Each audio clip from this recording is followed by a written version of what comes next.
साची भगत आराध मन मेरे,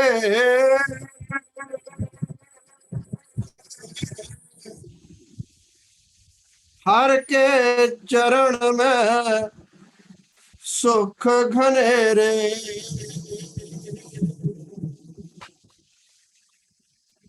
साची भगत आराध मन मेरे,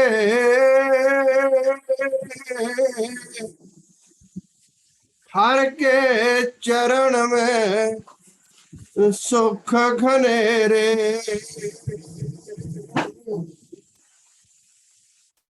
जगत की आस तज हर ओट संभाल,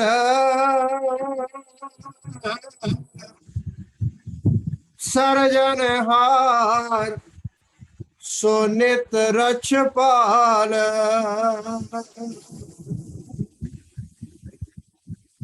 कूड़ जीवन संसार में पाया, अंत काल नर राख समाया। महल अटारी दरब खजाना,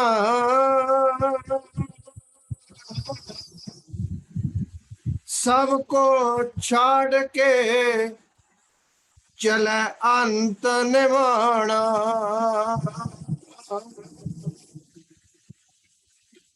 उत्तर धिया नाती परिवार, चले ना को संग मरती बार। बाती तेल जो ज्योति परगास,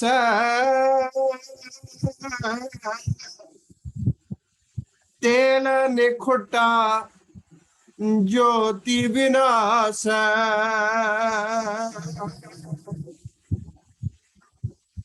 छीज प्राण काया कुमलाए,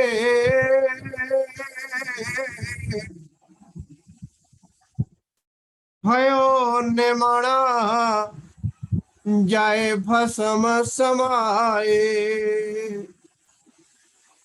सोना रूपा बहु संचत कीना,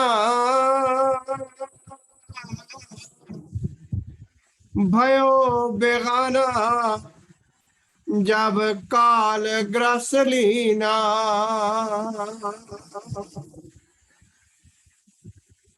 रे मन खोल तू अपने नैन, इस जग में कौन सखा कौन सैन। उठ रे मन होश संभाल, बिन हरि सिमरन सब कूड़ जंजाल।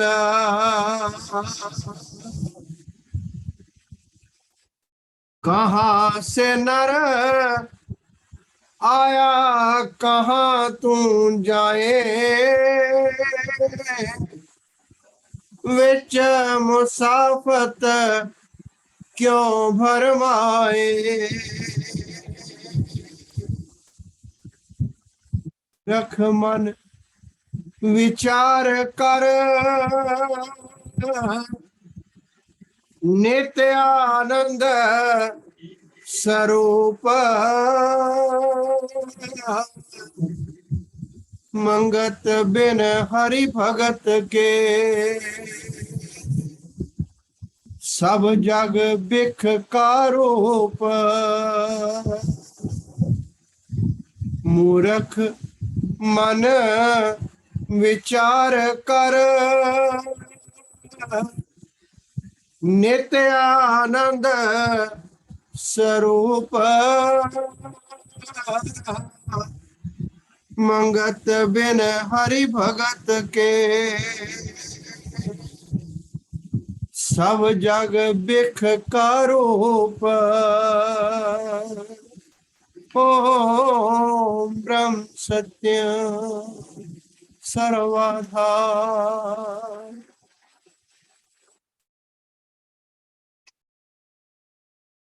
आदरणीय प्रेमी जियो,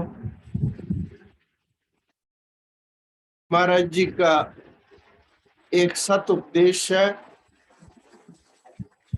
इसका हेडिंग टाइटल महाराज जी ने जिंदगी का लक्ष्य रखा है। इस सत उपदेश का टाइटल जिंदगी का लक्ष्य है। महाराज जी के वचन ज्यों को त्यों जैसे उनके मुखार बिन से निकले आप श्रवण फरमाएं।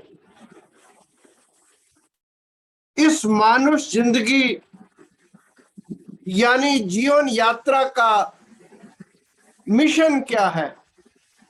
गोल, टारगेट, मिशन। इस मानुष जिंदगी यानी जीवन यात्रा का मिशन क्या है? जीव के अंदर चाहना क्या है?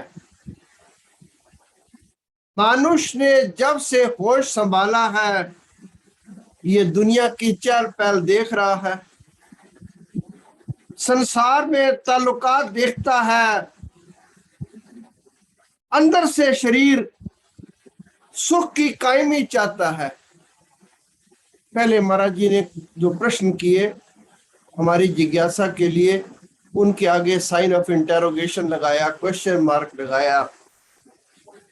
फिर महाराज ने फरमाया अंदर से शरीर सुख की कायमी चाहता है, यानी ऐसा सुख जिसमें इंटरप्शन ना हो, फर्क ना पड़े, एज इट इज रहे। मुझे ऐसा सुख मिले जो आयु पर्यंत जिसमें कोई परिवर्तन ना आए, पर ऐसा होता नहीं है। मुझे अगर पनीर खाने में सुख मिलता है या अच्छा लगता है तो आप अपने आगे एक पाव आधा किलो पनीर रख लें, 5-4 मिनट बाद आपका मन उसे उकता जाएगा। नहीं अच्छा लगा, बर्फी अच्छी लगती है, आधा किलो ला के रख लें, थोड़ी देर में आप कहेंगे नहीं नहीं बस, क्योंकि इसका मन कहीं एक जगह रुकता नहीं है। ये छलांगे लगाता है, टापता रहता है, कभी जीभ के स्वाद में, कभी आंख के स्वाद में। महाराज का फरमान है कि अंदर से जो इसकी चाहना है वो ये है कि इसका सुख दायम कायम हमेशा एक जैसा रहे। ये अंदर से इसका भाव है। मगर जमाने की गर्दिश इस शरीर को तब्दीली दर तब्दीली में लाकर संसारी जिम्मेदारियां सर पर डालती हैं। महाराज ने यहाँ पर फरमाया तब्दीली दर तब्दीली। जैसा ये बचपन में था ऐसा युवावस्था में नहीं रहा। बचपन के बाद बाल्यावस्था आई, युवावस्था आई, फिर वो प्रौढ़ अवस्था आ गई, यानी तब्दीली दर तब्दीली आती गई। दिल में जिम्मेदारियां फर्क करती हैं, बुद्धि फैल जाती है, बिखर जाती है, परिणाम स्वरूप हृदय में अति जलन उठती है।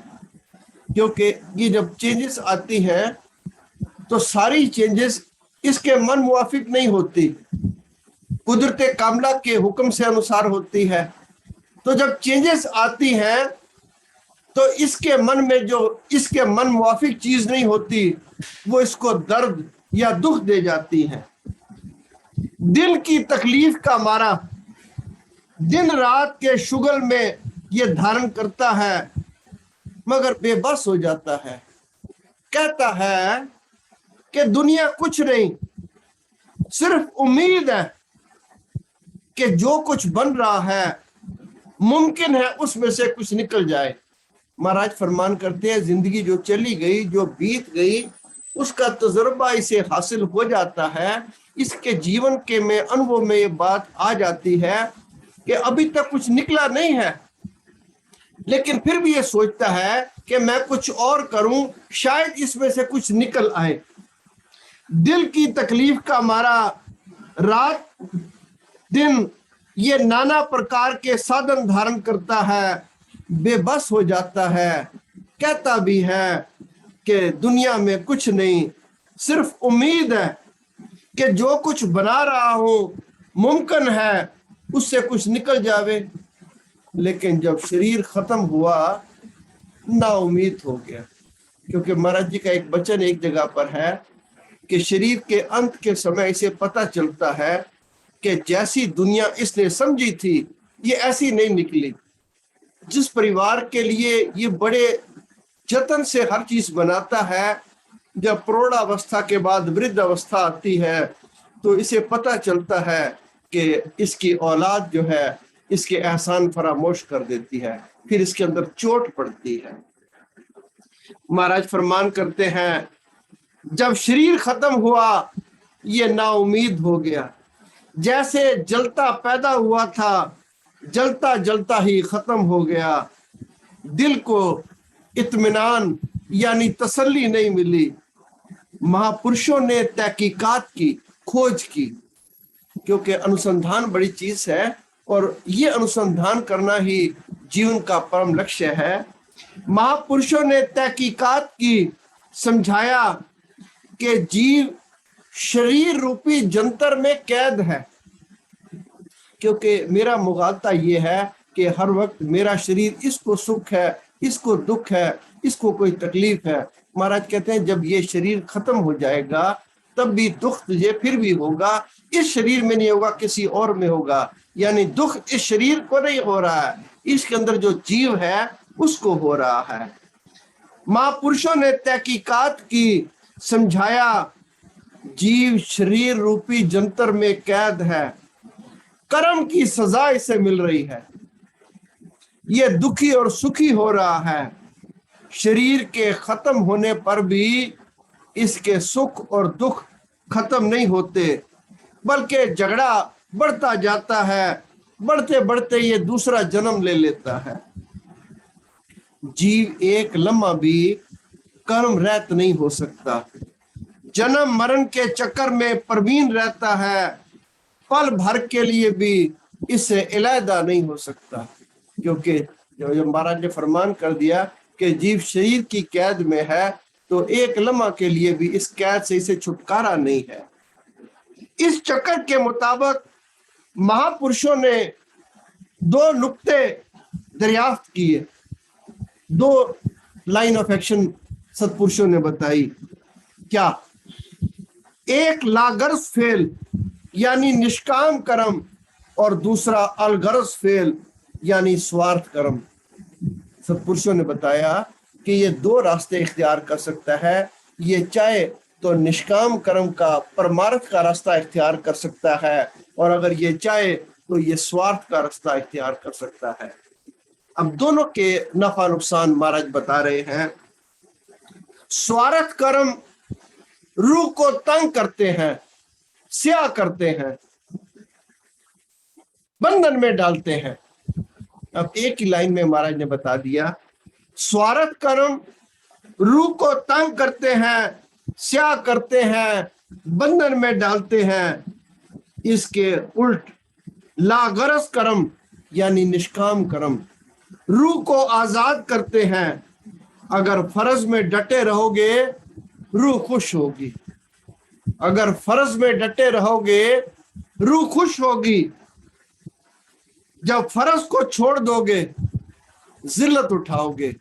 अब जिल्लत का विद इन ब्रैकेट्स जो मायना लिखा गया वो परेशानी लिखा गया। महाराज फरमान करते हैं अगर तू परमार्थ का रास्ता इख्तियार करेगा तेरी रूह खुश होगी, अगर स्वार्थ का रास्ता इख्तियार करेगा तो परेशान होगा। जिल्लत और ख्वारी इस संसार में तेरे किस्मत में आएगी।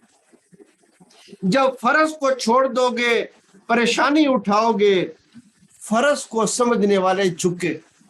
अब हर चीज का महाराज बड़ी बारीकी से व्याख्यान कर रहे हैं कि जो फर्ज में का काम करते हैं उनकी पहली निशानी तो महाराज जी ने बताई, फर्ज को समझने वाले झुके। क्योंकि जिस दरख्त पर फल लगता है वो झुकता है, और जिस पर कुछ भी नहीं लगता बस वो ही अकड़ता है।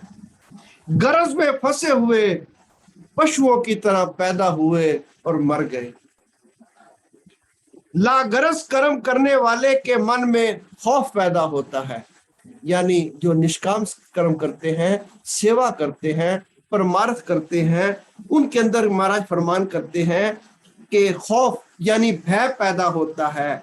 भय से भाव और भाव से प्रेम पैदा होता है, भाव से ईश्वर की भक्ति पैदा होती है। और महाराज ने बताया कि जो परमार्थ का काम है उसका जो बीज है जब वो वृक्ष बनता है तो उसके क्या फायदे हैं कि पहले तो जीव के अंदर भय पैदा होगा, फिर भाव होगा, फिर भाव से भक्ति होगी, ईश्वर प्रेम पैदा होगा। जब भक्ति अति निश्चय में बैठ जाती है फिर इसे यकीन हो जाता है कि ये शरीर नाश हो जाएगा। जब भक्ति निश्चय में बैठ जाती है तो इसे यकीन हो जाता है कि ये शरीर नाश हो जाएगा। फिर ये चाहता है कि मैं उस मालिक की तहकीकात करूं। आप जरा गौर करें, महाराज जी ने जब अपना प्रवचन शुरू किया पहली लाइन में महाराज ने फरमाया कि जीव का मिशन क्या है, तो यहाँ महाराज जी उसका उत्तर दे रहे हैं। फिर ये चाहता है कि मैं उस मालिक की तहकीकात करूं, फिर ये दृढ़ भक्ति में लगता है। क्योंकि परमार्थ से शुरू हुआ तो भय पैदा हुआ, भाव पैदा हुआ, भक्ति पैदा हुई, फिर महाराज फरमान करते हैं फिर ये दृढ़ भक्ति में लगता है, मालिक की तलाश करता है, निष्काम अवस्था में ठहरता है। ये असली मंबा है, यानी इसकी मंजिल है, गरज का बांधा हुआ। अब अगर हम इस रास्ते पर नहीं चलेंगे, महाराज जी की बात को हम नहीं मानेंगे, तो महाराज दूसरा पहलू भी बता रहे हैं। गरज का बांधा हुआ गलती कर जाता है, क्योंकि जीवन बार बार तो नहीं मिलता। गरज का बांधा गलती कर जाता है, पछताता है, दरिया की लहरें गिनता है, कुमड़ केर में फंस जाता है, लाचारियां मजबूरियां शरीर को खा जाती हैं। आया था लेने के वास्ते, यहां आकर डूब गया। ना अपना भला, ना देश का भला, ना कौम का भला। गृहस्थी, विरक्ति, निश्चय वाले असूल बनाकर कुर्बानी करते हैं। महाराज फरमान करते हैं जो जिंदगी का मिशन तय कर लेते हैं वो कुर्बानी करते हैं। गुरु गोबिंद सिंह ने बच्चे कुर्बान कर दिए, किला आनंदपुर साजो सामान छोड़ दिया, असूल नहीं छोड़ा। दुनिया इम्तिहान लेती आई है। भगवान कृष्ण की हालत देखो, वंश खत्म हो गया, कृष्ण कुटुंब को अर्जुन के हवाले कर दिया और तप करने के लिए चले गए। मागीर ने बाण मारा, प्राण पखेरु उड़ गए। महापुरुष संसार को अच्छे तरीके से व्यतीत करते हैं। वो जानते हैं कि हमेशा यहां नहीं रहना। विवेक पुरुष शुद्ध अंतःकरण वाले कुर्बानियां करते हैं, जिंदगी को रोशन करते हैं। फिर महाराज जी ने फरमाया, एक उनका उपदेश छोटा सा आप और सुने कि कानूने कुदरत के उल्ट विचरने वाले जो जीव विचरते हैं उनके अंदर खुदगर्जी पैदा होती है। कानूने कुदरत का महाराज जी ने क्या मतलब बताया हमें कि जितने भी अनासर हैं वो इस जीव की सेवा कर रहे हैं। धरती है, सूरज है, चंद्रमा है, पवन है, पानी है, ये इंसान की और दुनिया की खिदमत कर रहे हैं। एक इंसान ऐसा है मंगत मूड़ा मानुष नहीं सूझे कुछ सार। महाराज फरमान करते हैं जब कुदरत की हर ताकत एक दूसरे की सेवा कर रही है तो मानुष जिसको अच्छी बुद्धि प्राप्त है, विचारशील विचार मिलते हैं, वो भी अगर सेवा की तरफ नहीं चलेगा, कानूने कुदरत की तरफ नहीं चलेगा, तो महाराज फरमान करते हैं उसके अंदर खुदगर्जी पैदा होगी, ईर्ष्या पैदा होगी, द्वेष पैदा होगा। वो तंग ख्याली लेकर मानसिक ताकत, रूहानी ताकत इसको खत्म कर लेता है। अब कुदरत का कानून क्या है? जिस तरह सूरज, चंद्रमा, पवन, पानी बिना तफरीक यानी बिना भेदभाव, बिना एवजाना हर एक की उन्नति कर रहे हैं। कुदरत कभी नहीं देखती कि ये हिंदू का घर है, मुसलमान का घर है, सिख का घर है, ईसाई का घर है। जब सूरज निकलता है तो हर एक घर में एक जैसी वो रोशनी करता है। चंद्रमा जब निकलता है तो हर एक को शीतलता ही देखता है। कभी वो विचार ही नहीं करता कि ये पापी है या धार्मिक है, ये हिंदू है कि मुसलमान है। महाराज इसी को फरमान करते हैं कि ये कुदरत का कानून है कि वो बिना तफरीक, बिना डिफरेंशिएट किए हर एक की सेवा करता है। और मेरे जैसा अगर लंगर में बाल्टी भी उठाएगा तो सबसे पहले उस तरफ जाएगा जहां मेरा परिवार बैठा हो। महाराज जी के वचन, कानूने कुदरत के खिलाफ विचरने वाले के अंदर खुदगर्जी, ईर्ष्या, द्वेष पैदा होते हैं। उस वक्त दुश्मन उसके अंदर से पैदा होकर उसके नाश का कारण बनते हैं। प्रेमी, तुम्हारा भला दूसरे के भले में है। अब ये महाराज जी के वचन आप नोट करें। प्रेमी, तुम्हारा भला दूसरे के भले में है। अपनी वृद्धि चाहते हो, दूसरे की वृद्धि करो। जो दूसरे का विरोधी है उसको कभी शांति नहीं मिलेगी, उसको कभी आराम नहीं मिलेगा। जिस वक्त जो सोसाइटी खुदगर्जी इख्तियार करती है उस वक्त उसको दबाने के लिए दूसरी ताकत खड़ी हो जाती है और वो उसकी तबाही का कारण बनती है। असल धर्म, ब्रह्म ज्ञान सर्वत्र जीवों की खैर मांगने में है। गुरु नानक देव जी ने फरमाया सर्वत दा भला। महाराज जी फरमान कर रहे हैं असल धर्म, ब्रह्म ज्ञान सर्वत्र जीवों की खैर मांगने में है। ईश्वर की शक्ति सब में विचर रही है। जब कुदरत में तफरीक नहीं, तू क्यों तफरीक करता है? प्रेमी, तंग दिली यानी कम ख्याली, स्वार्थपना, तंग दिली तुझे किसी महराज पर पहुंचने नहीं देगी, यानी तुझे अपनी मंजिल पर नहीं जाने देगी। ये तेरी तंग दिली। बड़े बड़े महापुरुष दुनिया में हुए, वो सब दूसरे जीवों की भलाई चाहते थे, मगर उनके तरफदार और गैर तरफदार उनके विरोधी हुए, हालांकि वो नियत से भलाई चाहते थे। प्रेमी सोच, अगर तेरी नियत शैतान है तेरी क्या हालत होगी? हम सब कुछ बतलाकर महाराज फरमान करते हैं कि प्रेमी, अगर तुझे समझ नहीं आई, तूने अपनी बुद्धि ठीक नहीं की, मलिन बुद्धि तूने ठीक नहीं की।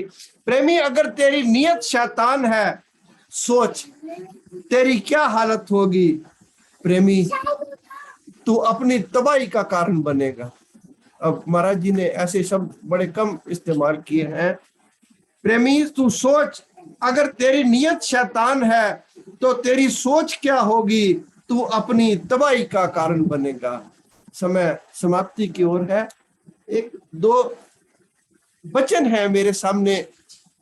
एक राजा भर्तृहरि हुए हैं, उनका एक वचन है जो मेरी कम अकल के लिए काफी सबक आमोज है। श्री भर्तृहरि फरमाते हैं, एक दिन सुमेरु पर्वत भी गिर जाता है, सागर भी एक दिन शुष्क हो जाता है, पृथ्वी भी एक दिन नष्ट हो जाती है, तो तेरे इस नाशवान शरीर की क्या बात है? यानी सुमेर पर्वत इतना बड़ा, भर्तृहरि फरमाते हैं कि एक दिन वो भी समाप्त हो जाएगा, एक दिन समुद्र का पानी भी समाप्त हो जाएगा, एक दिन धरती भी समाप्त हो जाएगी, तो तेरे इस शरीर की क्या बिसात है? महाराज जी का वचन, प्रेमी, सत कर्म, देवता बनाने वाले हैं, क्योंकि जो आज का महाराज जी का विचार था वो कर्मों पे था।